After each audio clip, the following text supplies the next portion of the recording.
Welcome to the I Told You So podcast. I'm your host, Dr. Ben Kohl. I started this podcast because I noticed an erosion of societal discourse and how conversations are often fueled by polarization. The I Told You So podcast offers an opportunity for healthy discourse and effective debate. I select topics to discuss and debate with listeners and guests of the I Told You So podcast. Listeners and guests predict what will happen in the future. I track predictions and announce who predicted accurately when those predictions become true. Discussions and debates can be about any topic and should be focused on what will happen in the future. The podcast offers topics where listeners and guests can discuss and debate with the goal of predicting the future so they can proudly say, I told you so. My guest for this episode today is Dr. Stephen Smethers. Dr. Smethers is a retired professor of Kansas State University, where he served for 20 years on the faculty of the A.Q. Miller School of Journalism and Mass Communications. Mass Communications was his major and what he taught from 2019 to the time he retired in 2022. Dr. Smethers was director of the A.Q. Miller School. In retirement, Dr. Smethers volunteers for the Abilene and Smoky Valley Railroad, where he handles advertising, public relations, and grant writing. On this episode, we discuss the issue of the media's role in social and political polarization in the United States and what we need to do to bridge this gap. Dr. Smethers, thanks for being a guest on the I Told You So podcast. Let me start by asking you, what has been the media's role in shaping political opinion? Just how powerful is the media in shaping our lives and our political views? Ben, first of all, it's great to be with you today, and I really appreciate this opportunity because it's something that I have real thoughts about and things I really want to share with the general public. I'll even have some anecdotes later today that I can share with you that are a little bit entertaining, but they are very poignant. Ben, I think you need to start this conversation by looking at your media consumption habits, and you also need to start the conversation by looking at the historical evolution of this. I believe that anything that is a current situation in our society right now is best understood if we go back and we look at the historical roots of things. And so think of all the media channels that you consume every day.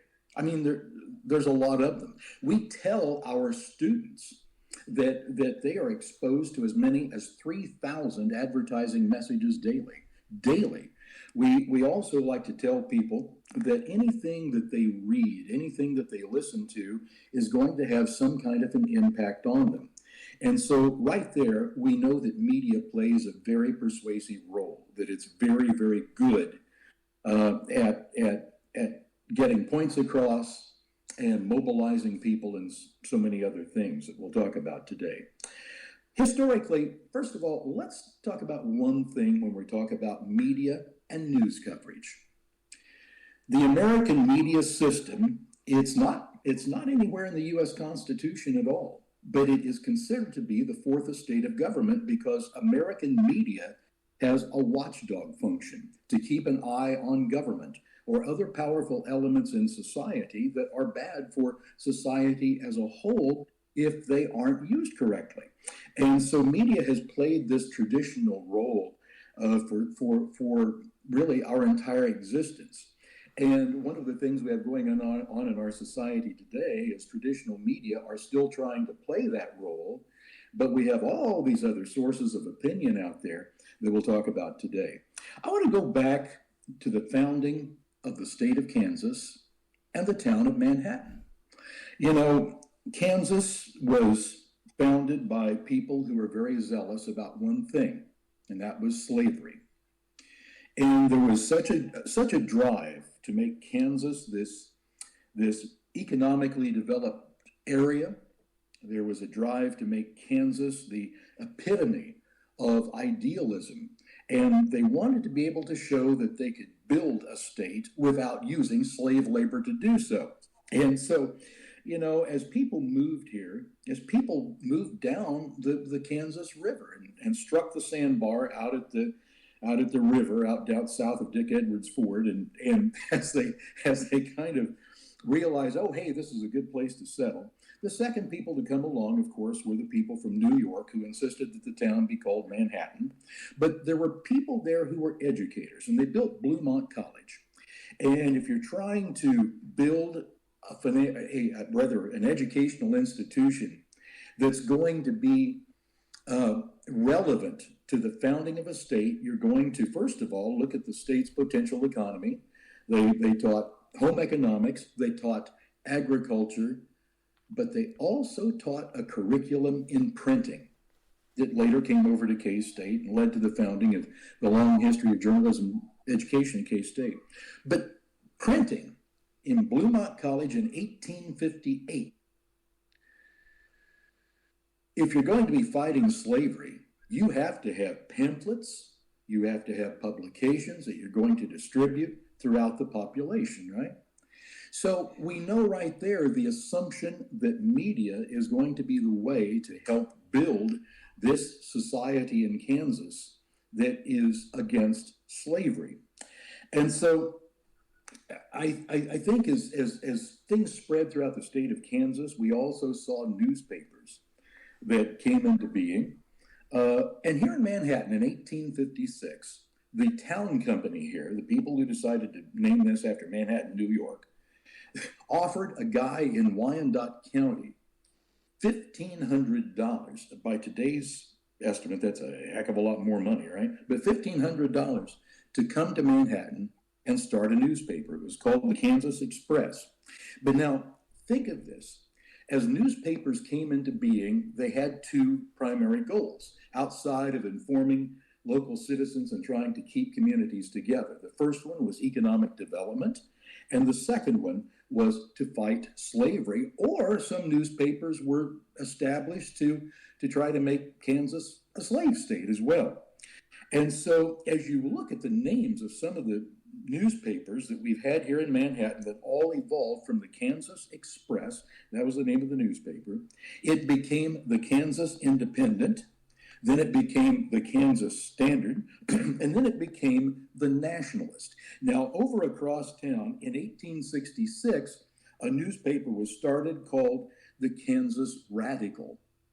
And so think about that. Here are newspapers subscribing to a particular political thinking, subscribing to a paradigm of their vision of what society ought to be. And they were everywhere. In most communities, there was a recognized Republican newspaper and a recognized Democratic newspaper. In Council Grove, the newspaper in Council Grove still is called the Council Grove Republican. And there are papers all across the state that have similar political backgrounds. And one of our great journalists, we've had some great community journalists. You mentioned A.Q. Miller earlier, who was a great community journalist in Belleville. And he's the guy who made it possible to move Highway 36 from its proposed route across Nebraska to come to northern Kansas, where it just happened to intersect Highway 81 at the town of Belleville. But anyway, A.Q. Miller was a great community journalist. But the greatest one of all was William Allen White, who was an actual dignitary in his time. William Allen White was just an amazing individual. And his whole thing was a progressive political agenda. This was back when being a Republican did not involve conservatism at all. If you were a conservative, you were a Democrat. And Republican politics was very progressive. He wrote the book called What's the Matter with Kansas because he was chastising the fact that Kansas just didn't seem to be as dedicated to progressive goals as they were earlier in the state's history. Okay, so you've got a great journalists who are immediately taking the leadership roles in their communities, who have political opinions, and they become what we call gatekeepers. Now, traditional media has always been newspapers, radio, television stations, they've been what we call gatekeepers. That is, they decide what the news agenda in a community is, and they decide what stories they want to cover. They decide how much space they want to cover or how much time they want to cover. They decide what political candidates are worthy of coverage and what are not. They keep an eye on our state government, our county and local government here in Manhattan. So the newspaper publisher, as well as the broadcast station manager, have historically held very, very powerful roles in their communities.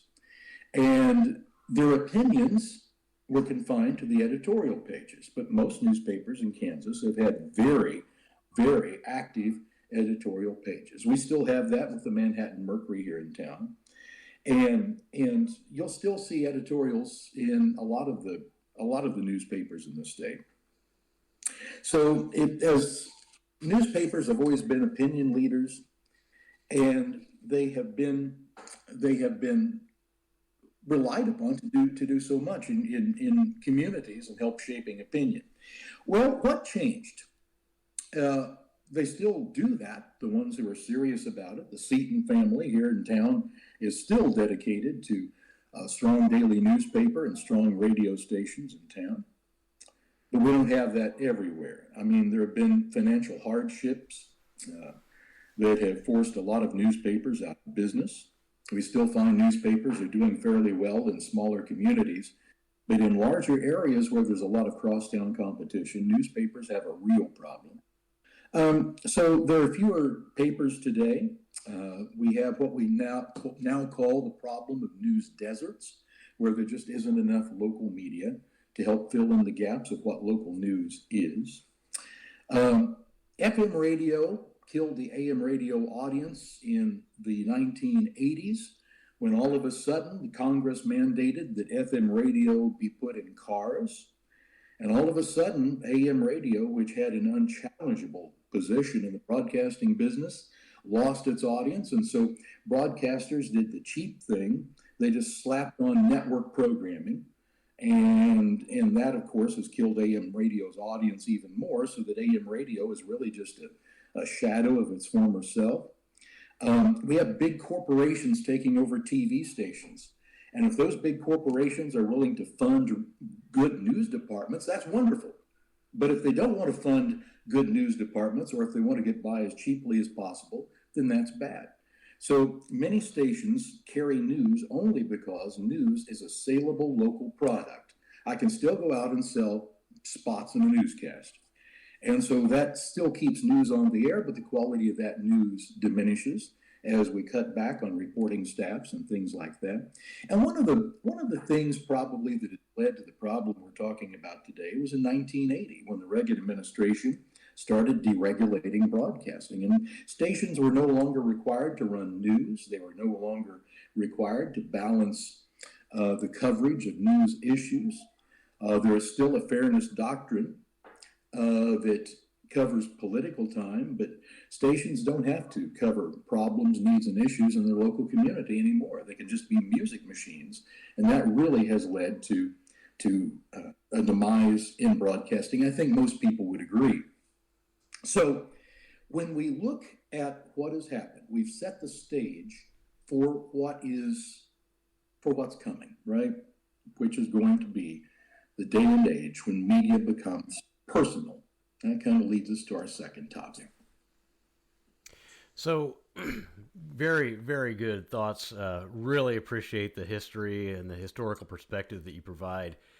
So what would you say today's chaotic political environment and media's role in creating that situation worse than in the past? It gets down to money, first of all. Everything is for sale. And we no longer care about serving problems, needs, and issues in the community. We care about what is going to make us money.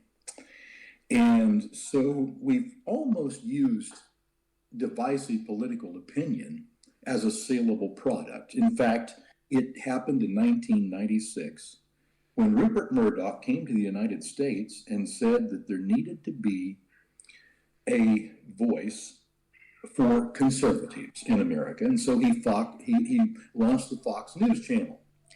Now, since then, Fox has had its market position challenged by Newsmax, One American Network, and some other really splinter types of television services out there.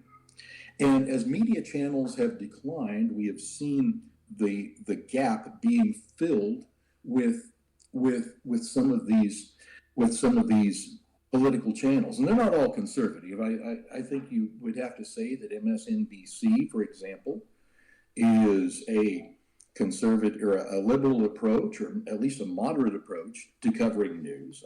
Most people would call it a liberal approach, and I would agree with that. And so you have this real dichotomy that exists in the products that are available out there. Now, Ben, here's a problem. People don't read anymore. I started this out by saying think about all the media that you consume. And I don't know, in the average American, how much traditional media they consume. Most homes don't subscribe to newspapers anymore. Television viewing, get this, Ben, television viewing is down in every age group, except for people who are 65 plus. People who would be the age of your kids don't consume traditional television hardly at all. And so it means then that as there's a continued erosion in the media audience in terms of numbers, we are setting a stage for other channels to step in. Now, a Pew study that was done just a couple of years ago shows that 62% of Americans get their news from social media posts. And as a consumer, you can access a lot of points of view. But when you start accessing things that, I want to read more about that, or I really agree with this, all of a sudden, the system sets up algorithms that ensure that the kind of stuff that you have started reading is only going to be exacerbated in all of the other messages that you get. And pretty soon, you have a vacuum that you're lost in. You only get a certain perspective delivered to you because of media algorithms. And that's one big thing that has happened to our society. Here's another thing that's happened. Social media has allowed direct access to voters.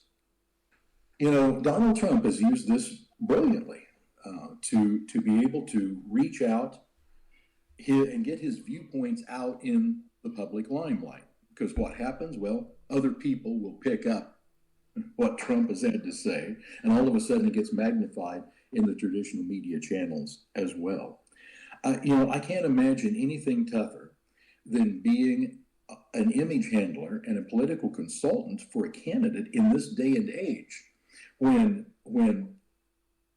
irresponsible use or illogical use, or maybe an unplanned use of social media on behalf of the person you're representing, all of a sudden gets magnified. We just had this over the weekend, the book that was written by Kristi Noem, as the governor of South Dakota, who told her readers about shooting her 14-month-old dog because the dog, in her estimation, was untrainable.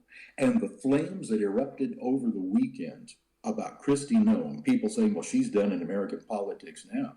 How would you like to be her image handler? That's a tough thing to do. So social media brings on unwanted publicity. It also brings about a platform to speak directly to people. And then finally, there is, and we teach a class in it at K-State called Social Media Influencers. Who are the people who are out there driving media messages? You may have some friends who are social media influencers for you that kind of affect, that's what Steve thinks. That's kind of cool. I never thought about it before. I have to start reading his posts a little bit more. And I don't know about you, but I remember the days, and I think you're old enough, Ben, to remember this as well, when you would scan across the editorial pages of a newspaper, and you would see somebody write a letter to the editor, and you would laugh at it. You'd think, oh my God, Oh my Lord, how stupid can somebody be? Well, now that's what's delivered to us over our telephones every single day. Off the cuff, unfounded questions and opinions, off the cuff statistics that how do you know? How do you know if those statistics are right? And so that's really a tough deal. And then when traditional media starts picking up these things, the Christy Nome story, for example, was all over the media this morning. When those when traditional media channels start picking this up, then all of a sudden things explode again, right? And so social media has become the driver of a lot of information in our society, whether we like it or not. And here's another thing, Ben. We are a visual society. We don't like, not only do we not like to read, we want those things to jump out at us in some kind of an illustration. USA Today, ever since USA Today was published the first time, had the little graph down in the bottom left corner of each section that visually illustrates an important statistic or an oddball fact or something like that. But that also gets us into the area of what we include in television news video. So it gets us down to the question of photos, that newspapers might choose to run, graphics, headlines. So in other words, the bias of a particular media organization or the unintended bias of a media organization can still happen just because of elements of production, just because of the fact that the audience is lazy and doesn't like to read. When the USA came out, true journalists in the country were up in arms because USA Today understood that people don't like big, long news stories, that American journalism was more in the model of the New York Times and the Washington Post that provide excessive coverage almost of a particular story. But people don't like that. They want it to be short, concise. And so that's always been an issue among media critics. And so that has really meant that we have seen a watering down of news. We've seen a watering down of reporting. And we've had this kind of aversion by so many people and people who grew up with traditional media to using traditional media channels anymore, the people who are still trying to be the watchdogs over government and society. That's how we got here. And it kind of really explains, I think, what the current scene is. Yeah, so Dr. Smethers, what is this? What's the solution here? What do we do to change this? $1 million question. But I think it's solved really well by about three important concepts. You mentioned earlier that I host trains on the Abilene and Smoky Valley Railroad. And so I always tell people that I'm a retired faculty member from K-State. So I'll always get the message from people, what did you teach? And I'll say, I taught journalism over there, and I retired as the head of the journalism school at K-State. And one day a guy who was wearing a red cowboy cap with the words "Make America Great Again" came up to me. Journalism teacher, huh? You're one of those liberals, and I tell you, journalism schools are just turning out garbage anymore, and blah, blah, blah, blah, blah, blah, blah, blah. I listened to that for about 5 minutes, and I looked at the guy and I said, sir, let me tell you something. You are responsible for the media that you consume, and you're also responsible for analyzing the media that you consume. And if you're sitting back and if you're just passively listening to mediated messages without putting any thought behind it, you're the person with the problem. And I just turned around and walked off. Okay. I probably shouldn't have done that, and I don't know if he'll ever come back to Abilene to visit Abilene again. But anyway, don't tell the people at the Convention and Visitors Bureau in Abilene that I gave that kind of a response. But, here, I'm going to take something that I always used to tell my freshman students. I taught this big lecture course called Mass Communication in Society. And The first day of class, I said, I'm going to give you guys an informal assignment. I'm not going to grade you, but I want you to get the most out of your college experience. I want you to befriend somebody who is the opposite of you. If you're white, maybe your new friend needs to be black. If you're Republican, maybe your new friend needs to be a Democrat. If you're straight, maybe your new friend needs to be gay. And I said, you don't have to agree with them. You don't have to agree with them. That's not the point. The point is to listen to them, understand their social background, understand why they are the way they are. And I said, if you're able to do that, you're going to be successful in your career, because that's how you build audiences, clientele, whatever it is, because you've developed the ability to listen. And people would look at me kind of weird, but I've actually had students say that they followed my advice. And they were just amazed. One young woman who grew up in the very conservative Baptist church befriended someone who's Muslim. And she learned so much about the faith. And she said, I would have closed that person out of my social circle if I hadn't thought about it that way. I think the same thing applies here, right?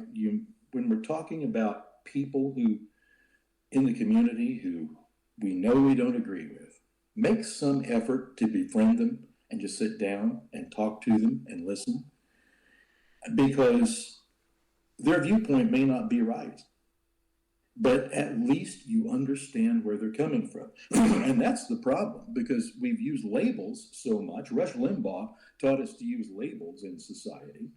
And because we now use labels, we're gonna own the libs, that kind of stuff, that kind of mentality, we don't listen anymore. And that is one thing that really needs to change. But what has happened in terms of journalism education? One of the last things I did as director of the A.Q. Miller School before I retired, we were developing a course that we call media literacy. And media literacy really is a very, very important concept, because when we're talking about media literacy, the official definition, here's the official definition, we're talking about the ability to understand, analyze, evaluate, and create media messages. Media literacy training increases the individual's doubt about media content. In other words, to critically analyze everything that we consume. When I owned a radio station out in Norton Bend, I had a client of mine who was the biggest client, and his name was Dean Haxton. And Dean was skeptical. It took me a lot to reach him sometimes. I'd go in and I'd say, look at what the Radio Advertising Bureau is saying about how grocery stores are using radio advertising. He'd always look at me, Smethers, figures never lie, but liars always figure. I've never forgotten that, because that is kind of the context that I'm presenting this in. Critically analyze messages. Now, the media literacy curriculum, which I think should be required of every student at Kansas State University, actually is an exercise where you put people through analyzing messages. And there are about 8 criteria that you look at. About 5 of these criteria have to do with the message itself. First of all, as we see something on social media or Facebook or any kind of media channel, first of all, we look at the authorship and the purposes. Who's the author? Who's behind this message, and what are they trying to make us think? What are they, who's the target audience for these people? Of course, we always follow the money, as I said earlier. Economics, who paid for this? And who's going to make money from this? We talk about content.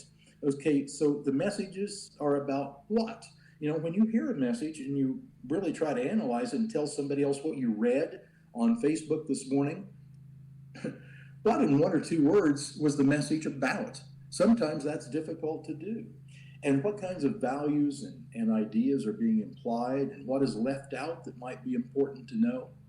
As you look at one of the things that's happening right now is recruiting news.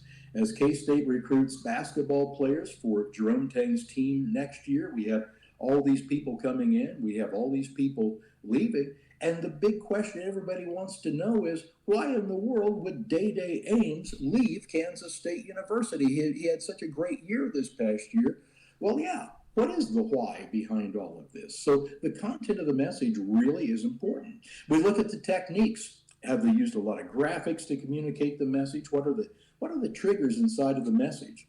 Republican pollster Frank Luntz is given a lot of credit for developing words that are really, really with us and have been with us in politics. For example, when we're talking about the capital gains tax, he called it a death tax, and that really gets your attention. He called Social Security an entitlement program. These are words now that we have being used in American political lexicon that really is something that has forever shaped American politics. But it's a technique. It's a word technique and not a visual technique. What's the context of the message? I mean, how is this message created? How is it shared? What are the aspects of historical or cultural context? Lots of times when we read these little memes and these posts on Facebook or Twitter, we think, ooh, it'd be nice to know where this person's coming from. I wonder why they posted this, Credibility. And what's the credibility of the message? I mean, is it just opinion, or are they stating facts? And how important are those insertions, and how accurate are those assertions? And then we have to think about how a message looks to us. What are the effects? As you read a post that you don't agree with, stop and think about how that message makes you feel. And did that message actually have a negative effect on you? Look at the interpretation. How would other people look at this message, and how would they interpret that? And then finally, responses. What kinds of questions do you have about it? I think this is the most important thing. What critically could you ask the author of an article or a Facebook post, that would help validate their message a little bit?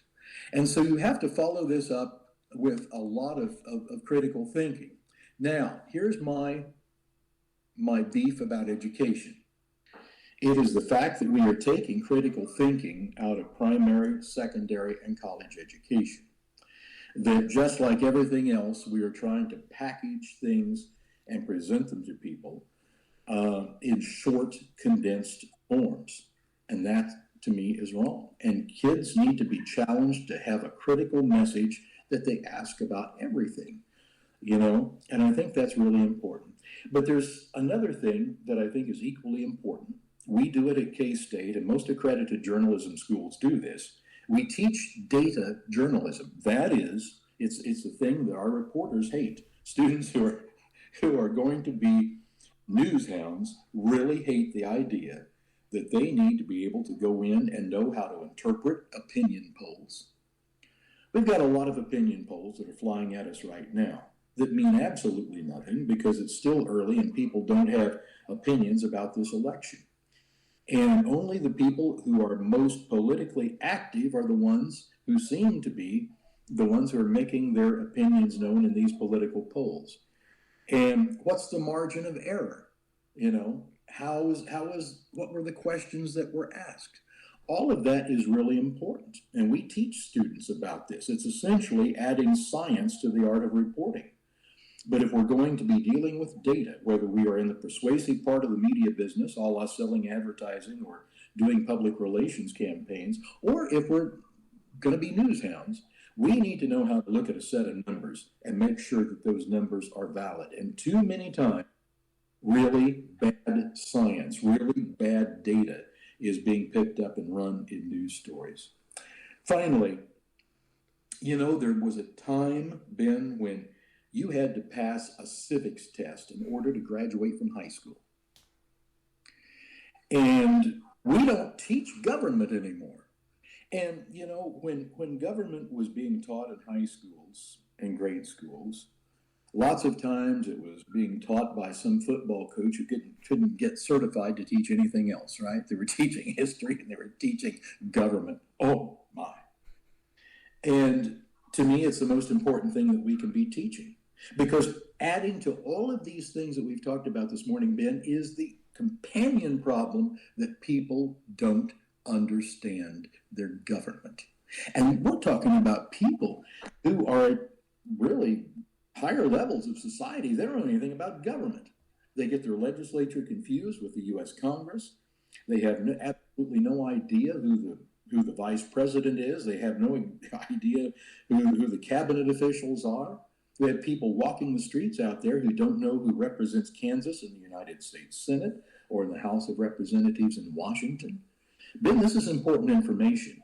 And again, this is a fault of education, but also you have children. I hope you're teaching your kids this stuff. And I hope that parents who are listening to this are teaching their kids about how government works. I hope they're teaching their kids to question things and to analyze things, because that's really what the solution is. We don't get people to care about something unless they see the ramifications of what it is. It's very difficult for us to imagine anything but a free society and free elections. And we're at a critical time where we're in danger of all of this being brought down. And it's not media's problem. It is the problem, it is a mediated problem, but it's too many people who now have the ability to publish by a gizmo they pull out of their pocket, go to a social media platform, write down whatever they think. That's our problem right now, and we've got to do something at least to teach consumers how to analyze the messages that come to them every day. I don't think I could agree anymore. I mean, that's everything you said. You're really singing my song of why I began this podcast and the importance of understanding media, understanding, how people are communicating. I really appreciated what you said about analyzing and evaluating and the credibility behind the message. What is the message? Who's conveying it? Why is that person conveying it? And how important solid media literacy really is in our culture today. And so, and then opening minds to opposing viewpoints. So that is something I think we're really lacking. And the more polarized we become, the more lacking we are. And so I really appreciate how you, added on this assignment for your students, and many took advantage of it, even though they weren't gaining any credit from it. But they learned from opposing views and people who were different from them. So that's diversity, and that's diversity the way it's supposed to work, right? So I really appreciate that. I appreciate your comments. Going back to the history, what and even the local history in Kansas. And then also, I just appreciate the advice that you have provided here, and I really hope that people listen to this episode, and maybe they'll change some of their behavior, and because really that's really what this is about, is changing the behavior of people, so they're more cognizant of what they are actually consuming. So. All great thoughts, all great comments, greatly appreciated. So, let me focus attention on the listeners at this point. So, listeners, if you want to learn more, you can connect with Dr. Stephen Smethers, and he's provided his email address, and it's smethers@ksu.edu. That's SMETHERS @ksu.edu. And if you want to learn more about the Abilene and Smoky Valley Railroad in Abilene, Kansas, please visit asvrr.org. Because this podcast is about predicting the future, my questions to those listening are, what is the future of media in the United States? How can each of us be more cognizant of the role of media and how we interact with each other through the media. So I'd like to know. Let me know. You can call me or text me at 1-785-473-3721 or send an email message to ITYS at BenKohlITYS.com. That's ITYS at BenKohlITYS.com, or simply post on any of my social media channels. If there is another podcast platform you prefer, please let me know that too. You can go to the I Told You So podcast website at BenKohlITYS.com. That's my name, BenKohlITYS.com. You can go there to connect and get your own I Told You So items at the merchandise link. So you can choose from shirts and hoodies and hats and coffee mugs and lots of other items. The I Told You So podcast, I hope, is a space for healthy discourse and effective debate with the goal of predicting the future so you can proudly say, I told you so. Also, if your business or organization is interested in advertising on the I Told You So podcast, please let me know. So thanks for tuning in to the I Told You So podcast, and thanks again to my guest, Dr. Stephen Smethers. Followers of the podcast are very important, so please follow, like, subscribe, give a high rating, and share with your friends. I'm your host, Dr. Ben Kohl, and I hope to hear from you soon.